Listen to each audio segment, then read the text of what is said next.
जीव देईन पण घटस्फोट देणार नाही मी. हे काय अचानक डोक्यात आलंय हिच्या? सैतानाचं डोकं आहे तिचं. बाबा प्लीज. अगं आता काय बोलणार या बाईशी? तुम्ही कुठे गेला होतात? मी पेपर आणायला गेलो होतो. मग तिला अशी भीती का वाटतेय? चोराच्या मनात चांदणं. बाबा अगं आता तिच्या मनात भीती आहे यासाठी मी काही नाही करू शकत. बाबा तुम्ही काही बोललायत का तिला? शक्य असेल ना तर आयुष्यभर एक शब्द देखील बोलायचा नाहीये मला या बाईशी. असं का म्हणताय बाबा? तू आवर, ऑफिसला जा, उशीर होतोय तुला. मी आईशी बोलते जाऊन. नको नको बाबा हो ती रडतेय. अगं करमणूक करून घेते ती स्वतःची. बाबा हो बाळा हो. तिला असे अधून मधून अटॅक येतात तमाशे करायचे. जीव रमतो तिचा त्यात. तू नको यात पडू, तू जा. होईल तिची ती शांत. आणि नाही झाली तर तिची मर्जी असं समजायचं आपण. तू जा जा कामाला.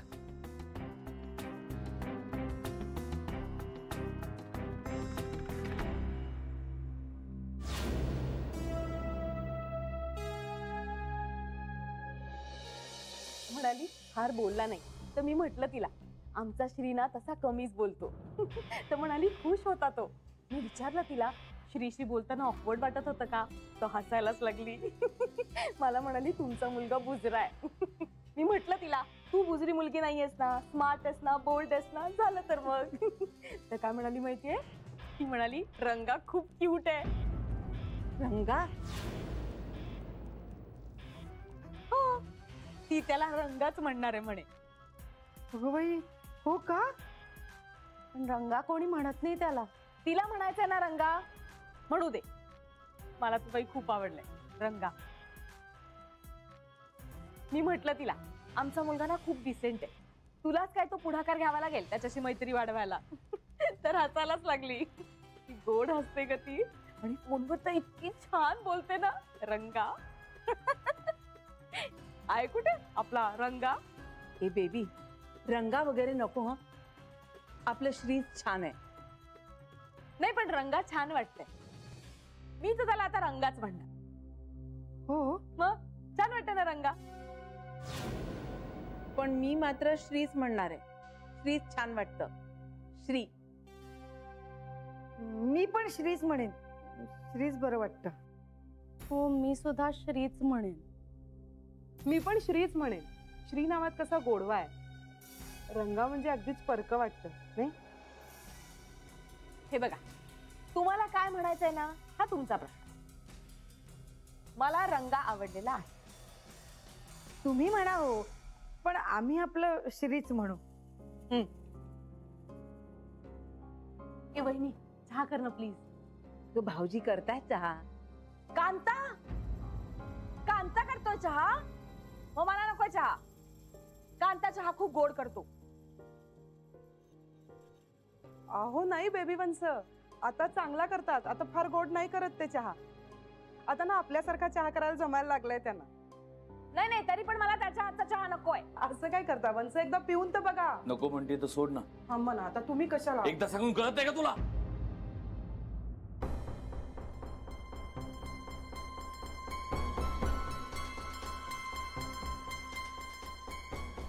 ठीक आहे मी करते चहा.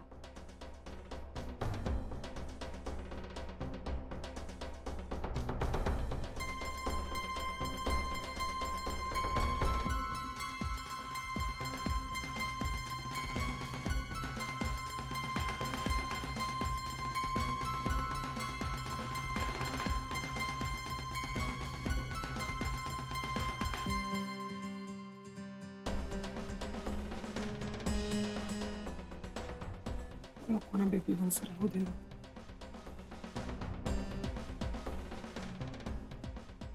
कांता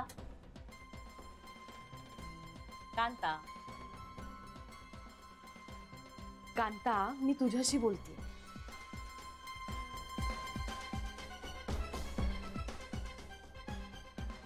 काय झालं? आज मौन व्रत आहे का तुझं? अरे तू तू रागावलास का माझ्यावर? मी तुझा चहा नको असं म्हटलं म्हणून? अरे मी मुद्दाम नाही केलं, गंमत करत होते मी तुझी. बरं बाबा, सॉरी. बस रागावू नको ना. बघा, नाहीतर मी हे तू केलेलं सगळं खाऊन टाकीन. मग तू त्या अर्धाश्रीला वगैरे देणार होतास ना, ते देता नाही येणार तुला. बेबी प्लीज, माझा मूड नाहीये. पण माझा मूड खूप चांगला आहे. बोलणारच नाही आहेस का कुणाशी? तुझ्याशी बोलायचं नाही मला. अहो जाऊ दे ना आता, तुम्ही तरी. का? मी काय घोडं मारलंय तुझं? बेबी जरा गप्प बसशील? वा, तू माझी मस्करी केलेली चालते. माझं खाणं, माझी जाडी, माझं नाक, पण मी काही बोलायचं नाही. कांता, सांगशील का मला काय झालंय ते? नाही. हे बघ कांता, माझा मूड ना खूप चांगला आहे आज. म्हणजे मोठा तीर मारलायस ना. अहो कांता, मला भांडायचं नाही. हो, तू भांडत नाहीसच, कारण भांडणात दोन माणसं बोलतात एकमेकांशी. इथे फक्त तू एकटी ऐकवतेस सगळ्यांना. कांता, तू हे सिरियसली बोलतोस? का तू नाही बोललीस सिरियसली?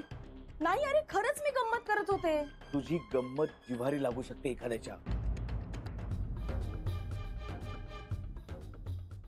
कांता, काय झालंय तुला? हा प्रश्न तू कधीतरी स्वतःला विचार. काय झालंय याला? मी गंमत करतेय तर हा सिरियसलीच बोलतोय माझ्याशी. कांता, तू शरयूशी भांडलायस का? आणि त्याचा राग तू माझ्यावर काढतोयस का? बघ, मला तुझ्याशी बोलायचंच नाहीये. एवढं सगळं बोललायस की पण? मग बोलायचा मगता काय फक्त तू एकटीने घेतलायस या घरात? कांता, काय झालंय तुला? तुझं डोकं पिकं फिरलंय का? मी ऐकून घेते म्हणून वाढतच चाललंय तुझं. तू ऐकून घेतेस कधी? हा, तू फक्त ऐकवतेस सगळ्यांना. तू एकटी बोलणार, बाकी सगळे नंदी बैलासारख्या माना हलवणार. तू काय बोलतोयस कांता? तुझं तुला तरी कळतंय? मी काय बोलतोय ते मला कळतंय. तू काय करतेस ते तुला कळतंय? बस झालं आता. याच्यापेक्षा समंजसपणे नाही वागू शकत मी. बरं राहू दे राहू दे, मी करते चहा. नाही नाही बहिणी, एक मिनिट. शेवटचं समंजसपणे कधी वागली होतीस आठवतंय? बर, मी नाही वागत समंजसपणे. तुला काय करायचंय? याला काय वेळ लागलाय का? बेबी तोंड सांभाळून बोल. तू तोंड सांभाळून बोल. मी काहीच बोलत नाही म्हणून जास्तच चाललंय तुझं. उचलली जीभ, लावली टाळायला. काय म्हटलं होतं मी?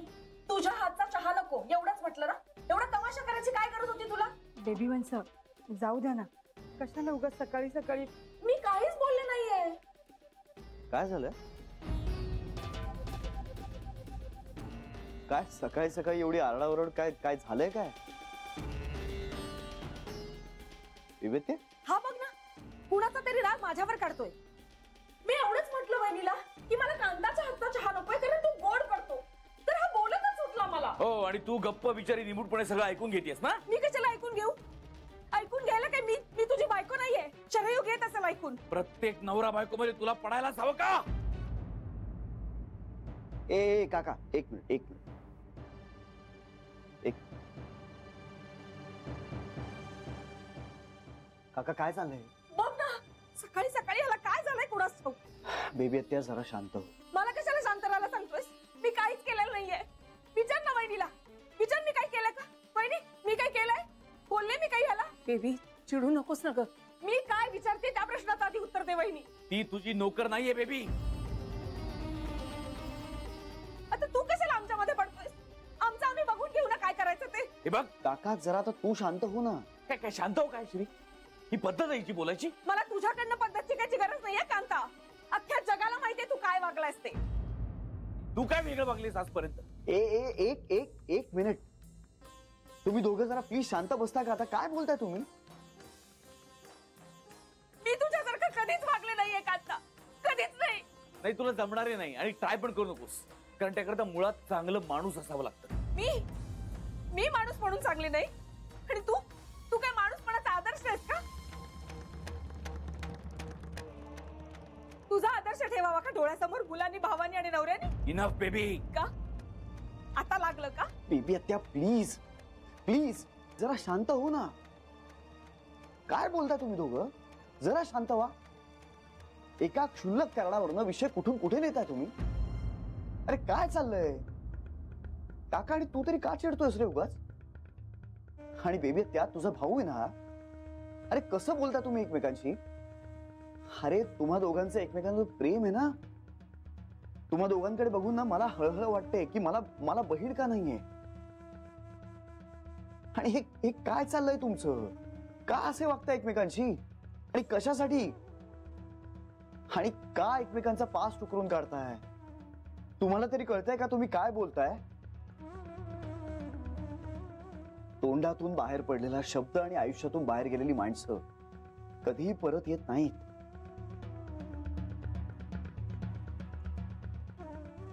आणि तोडणं फार सोपं असतं, जोडायला फार कष्ट लागतात. आणि हे मी तुम्हाला सांगायला हवं का आता? माझ्यापेक्षा जास्त आयुष्य पाहिलंय तुम्ही, जास्त अनुभवलंय तुम्ही. काय गरज आहे एकमेकांना एवढं बोलण्याची? नका ना बोलू, जरा शांत राहा. माझंच चुकलं. मला वाटलं हा बदलला असेल, पण नाही. हा पूर्वी होता ना तसाच आहे. जितेची खोड मेल्याशिवाय जात नाही ना, तेच खरं.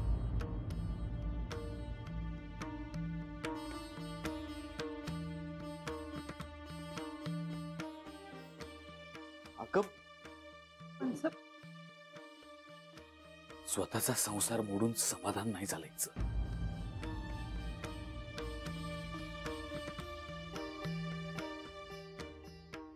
ए काका,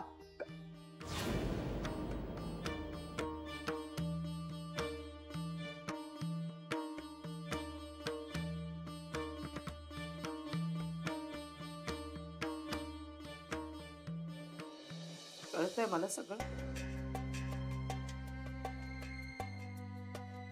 कळतंय ना? आणि तरी तू माझ्या मुलीचा संसार मोडायला निघाली होतीस. म्हणून तुम्ही माझा संसार मोडताय?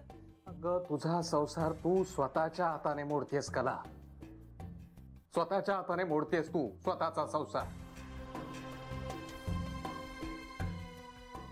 जानूसाठी म्हणून दुसरं लग्न केलं मी. म्हटलं पोर लहान आहे, तिला आईची गरज आहे, म्हणून दुसऱ्यांदा बोल्यावर उभा टाकलो मी, केवळ जानूसाठी.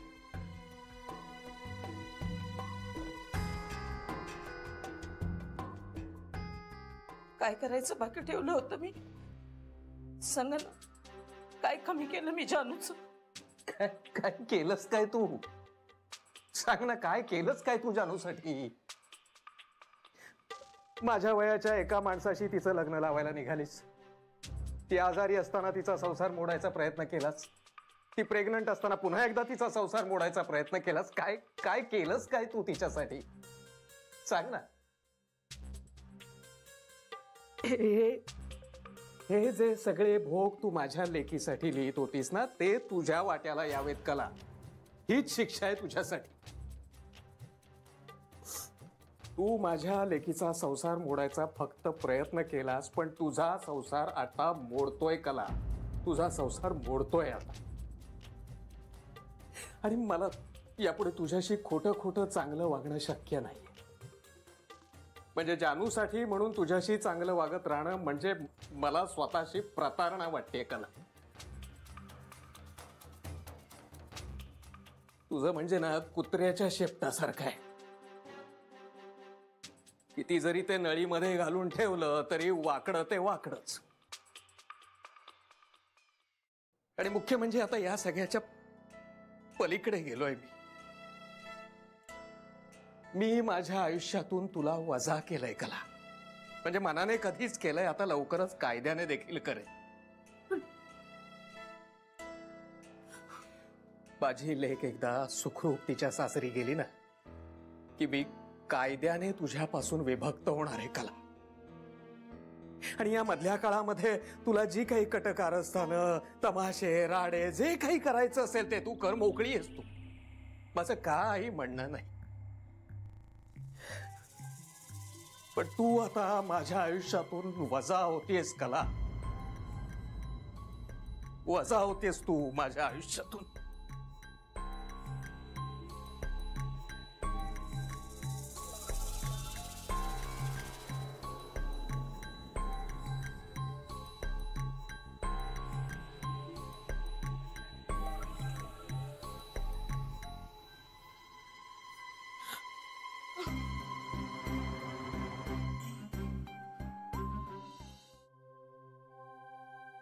डॉक्टरांकडे जाऊन आलीस? हो. काय म्हणाले? काही नाही, सगळं व्यवस्थित आहे. तुला काय झालंय? म्हणजे तू अशी गप्प गप्प काय आहेस? काहीच नाही ग. सांगायचं नाहीये का?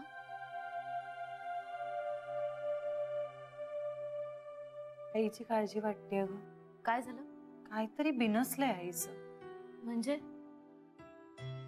हरवल्यासारखी असते, सतत कसल्या तरी दडपणाखाली आहे असं वाटत राहतं. तुझ्या आई बाबांचं काही झालंय का? बारीक सारीक भांडणं कुठल्या नवरा बायकोमध्ये होत नाहीत आता. मग माझ्या डिवोर्सचा विषय घरात निघाल्यापासून हिचा डिवोर्स होणार आहे असं हिला का वाटतं हेच कळत नाहीये मला.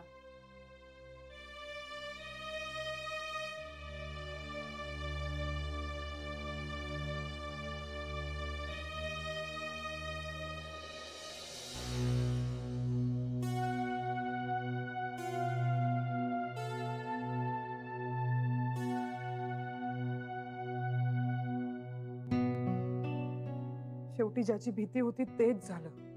किती चिडले दोघं जण. अरे एवढं काहीच झालं नव्हतं. मला तर भांडणाचा विषयच कळला नाही. पण बेबीची काहीच चूक नव्हती. खरं तर किती चांगला मूड होता तिचा आज. आधी मला वाटलं मस्करीच चालू आहे यांची. हो ग, मलाही असंच वाटलं होतं. पण काय झालं काय एवढं भाऊजींना? अगं एरवी कधीच एवढी चिडत नाही, आज काय झालं कोणाच ठाऊक. आणि खरंच बेबी खूप कॅज्युअली बोलत होती. शरे, तुला माहितीये का ग काही झालंय का? नाही हो, काहीच नाही. 2-4 दिवसांपासून काहीतरी धुसफुसत होते एवढंच कळलंय मला. फुसफुस कसली? कोणाच ठाऊक, काही बोलले नाही. श्री, तू जरा बोलशील का रे बेबीशी? हो तू बोलच. खूप अपसेट असणार ती. आमची तर हिंमतच नाही बाई त्या दोघांपैकी कोणाशीही बोलण्याची. हो ना, दोघही गरम डोक्याचे. छे छे, माझं तर अजिबातच धाडस नाही आता ह्यांच्या समोर जाण्याचं. अरे इतकं काहीही झालेलं नाहीये, इतकं नका टेन्शन घेऊ. हा, मी बोलतो, दोघांशीही बोलतो. आधी बेबी आत्याशी बोलतो आणि मग काकाशी बोलतो. काही नाही, शब्दाला शब्द वाढला इतकंच. थोड्या वेळाने बघा दोघे एकत्र येतील. हा, आणि फक्त एक करा की ह्यातलं आईजीला काही कळू देऊ नका. तिला उगाच टेन्शन येईल. हो, आम्ही नाही सांगणार, पण त्या दोघांना सांगा दी. हो, मी बोलतो त्यांच्याशी. काका काही नाही बोलणार, पण बेबी आत्याशी मी बोलतो.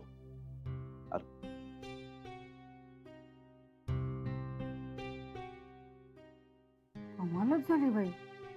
अगं पण शरू, बनवत काय होत्या भाऊजी? काहीतरी नवीन रेसिपी म्हणाले, आईंनी सांगितले. पण कोणासाठी?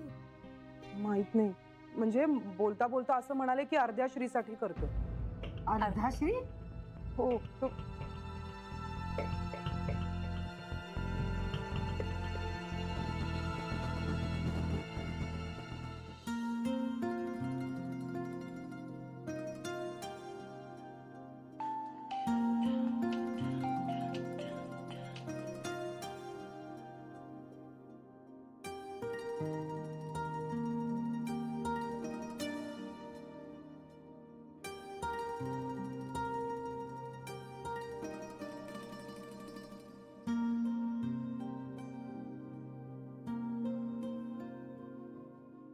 हॅलो जानू. जानू, आता माझं काही खरं नाही ग जानू. आता ना मला रेल्वे रूळच जवळ करावे लागणार. पिंट्या अजून आलेला नाहीये, त्याला सांग म्हणावं आईकडे काही दुसरा पर्याय नव्हता. मला माफ कर म्हणावं. ऐकतेस का जानू? तू पण मला माफ कर. खरंच ग, जीव देण्याशिवाय माझ्याकडे दुसरा काही पर्याय नाहीये या आयुष्यात. मी दुसरं काही करूही शकलेले नाहीये. आई तू शांत हो बघू आधी. आणि कुठे आहेस तू? मी चालले आता जीव द्यायला. आई तू असं काहीतरी बोलू नकोस, तुला माझी शपथ आहे, प्लीज. अगं जीव नको देऊ तर काय करू? सांग ना, तूच सांग ना मला. अगं पण काय झालंय काय? तुझ्या बाबांना विचार ना फोन करून, सांगतील ते. आई प्लीज तू मला सांग काय झालंय. तुझ्या बाबांचं सगळं ठरलंय ना. मी नकोय त्यांना. आता नवऱ्यालाच नकोशी झाली असेल तर मी तरी कशाला जगू? त्यापेक्षा जीवच देते ना मी. म्हणजे मग हे पण सुटले आणि मी पण सुटले. आई ऐक, तू असं काही करणार नाहीयेस. तुला पिंट्याची शपथ आहे. नको गो बाई, शब्द घालवून मला तू अडवूस. तुला म्हटलं होतं ना मी, हे सारखे सारखे निंबाळकर वकिलांकडे जातात म्हणून. आई हे बघ, तू शांत हो बघू आधी. आता तर कायमची शांत होते. आई नको ना तू असं बोलूस. तू आणि हे बघ, तू असं काहीही करणार नाहीयेस. मी येते आता. हे बघ खरंच येते, मग आपण शांतपणे बोलूया. हा, हे काही मला सुखाने जगू देणार नाहीयेत ग जानू. झाले ना तेवढे धिंडवडे पुरे झाले माझ्या आयुष्याचे. आणि नवऱ्याने टाकलेली बाई म्हणून मला अजिबात राहायचं नाहीये. आई असं काही होणार नाहीये. तू ओळखतेस ना तुझ्या बाबांना? तुला माहितीये ना त्यांचं एकदा ठरलं की ती अगदी काळ्या दगडावरची रेघ असते. आई काहीही होणार नाहीये. तू उगाच अशा भीत्या मनात घेऊन बसू नकोस. हे बघ, बाबांच्या मनात असं काहीही नाहीये. असं काही नाहीये. अगं आता त्यांनी मला सांगितलं. काय सांगितलं? हेच की